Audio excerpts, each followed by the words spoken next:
Bonjour à tous, alors aujourd'hui je vous propose d'essayer de résoudre une célèbre équation, ici 2 puissance x égale x carré. On est sur R, vous allez voir, je vais vous trouver les solutions sur R plus étoile, et puis sur R moins, eh bien on va avoir un petit problème, on va montrer qu'il y en a une, mais on n'est pas capable ici de dire exactement, enfin de donner sa valeur exacte. Donc comment on va procéder? Tout d'abord, on remarque que 0 n'est pas solution. Donc ça c'est une chose, 0 n'est pas solution. Ensuite, si on regarde bien, il y a des solutions assez évidentes. Si on prend x égale 2, par exemple 2, on remarque que 2 est solution, parce que 2 au carré, ça fait bien 4, et 2 au carré, ça fait 4. Ensuite, si on prend 4, 4 est aussi solution, parce que 2 puissance 4, ça fait 16, et 4 au carré, ça fait 16. Donc on a ici deux solutions évidentes, d'accord?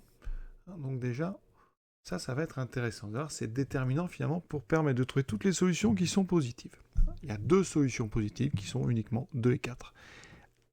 Maintenant, on n'est pas capable de trouver comme ça l'autre solution évidente qui sera négative. Mais on va réussir à montrer son existence, c'est déjà ça. Le raisonnement, il utilise évidemment les fonctions ici de base 2, et donc ça s'écrit e de x ln de 2. D'accord? Donc je vais transformer 2 puissance x égale x carré, et je le transforme en donc e de x ln de 2, ici, et de l'autre côté, eh bien, on va avoir donc ici x carré qu'on va écrire e de ln de x carré. Ça, on a tout à fait le droit. On va se débarrasser de l'exponentielle, il n'y a aucun problème. Ça veut dire que x ln de 2 doit être ici égal à ln de x carré. On va tout mettre du même côté.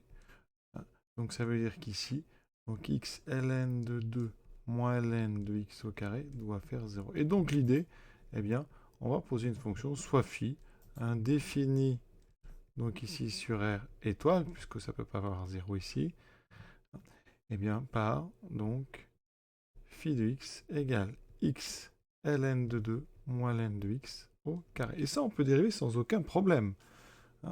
Phi prime, dérivée de x ln de 2, c'est donc ln de 2.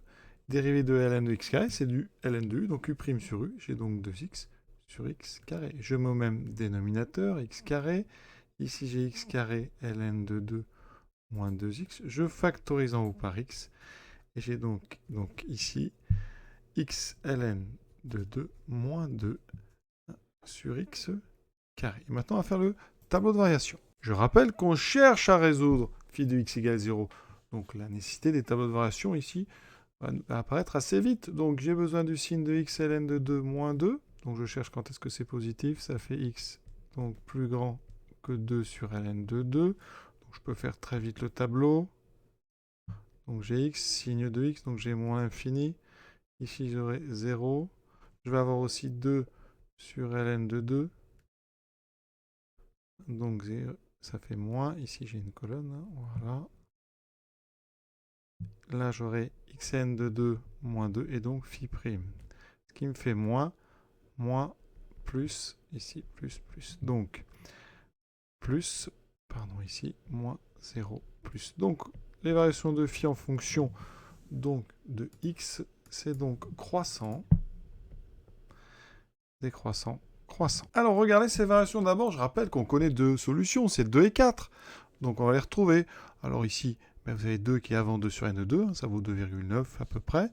4 est là, donc sans démontrer, c'est forcément ici des endroits où on a 2 zéros. Et avec ici la stricte décroissance et stricte croissance, vous n'avez ici qu'une solution donc pour chacun des intervalles.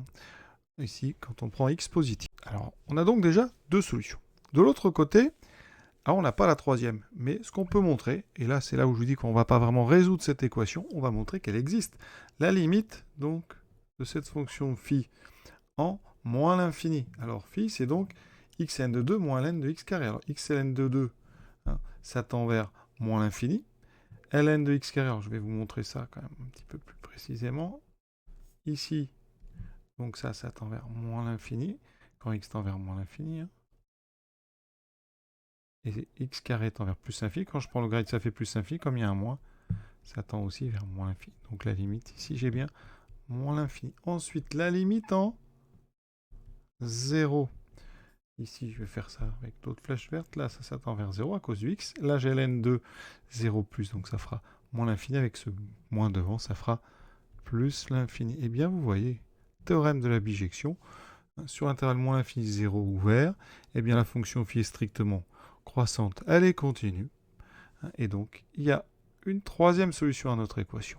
Et cette solution, eh bien, je ne vous en donnerai pas une valeur exacte, c'est trop compliqué avec les moyens dont on dispose en terminale. Voilà.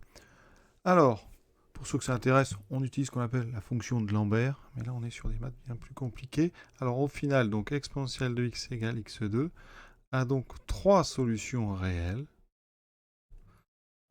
Donc 2, 4 et une solution alpha. Ce nombre alpha, voici la courbe de phi, vous voyez, j'ai bien les solutions 2 et 4, et là j'ai un point A ici dont l'abscisse c'est phi justement, enfin c'est alpha justement, donc c'est à peu près moins 0,77. Alors on peut regarder plus précisément, hein, ça se trouve, il n'y a pas de souci. Hein. Voilà, vous pouvez aller vraiment très précisément. Alors ensuite, pour ceux que ça intéresse, on va regarder plutôt directement x carré, donc est 2 puissance x. Alors voici les courbes ici, hein, envers c'est x carré. Donc on a effectivement nos deux intersections ici en 2 pour x égale 2 pour x égale 4, et vous avez ici eh bien, cette fameuse solution négative, donc à peu près en moins, donc 0,77. On va s'arrêter là pour cette équation, une très jolie équation vraiment. À très bientôt.